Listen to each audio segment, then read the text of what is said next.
Do you think all of that intense training and everything contributed to your heart attack? In fact, it saved my life. And it's really technically a heart incident, although I would have been dead if somebody hadn't immediately screamed and gotten someone there to give me CPR. CPR saved my life. When you do Better Call Saul and you're at a studio location, Yeah. they have a health expert standing Yeah, by? there's offices right there, and our health officer who had so much work to do, Rosa, had to run the whole COVID protocol scenario, which got us through the whole season. She's there in her office working hard every day. She also had an AED in her car because we had those are defibrillators. Yeah, And the we didn't have any of those on the set. And so after about 12 minutes of CPR, she handed me over to some of the other people who knew CPR well, and she ran to her car and got the defibrillator.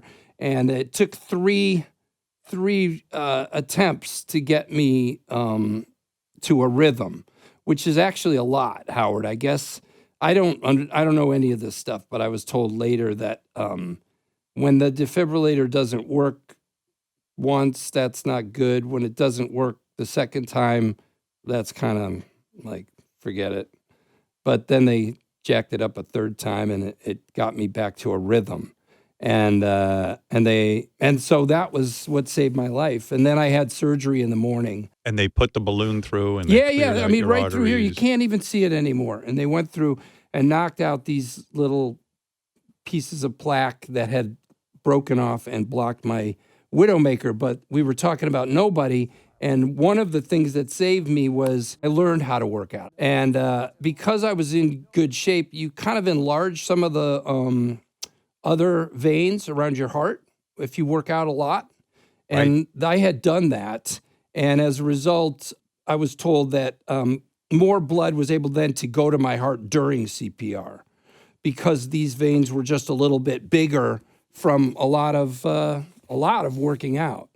And so that helped me, but also recovery-wise, I recovered much faster than I think a normal person who wasn't exercising so much would, because my body was already in good shape. So some lucky things happened. I had trained and I did the movie Nobody, and I was in good shape.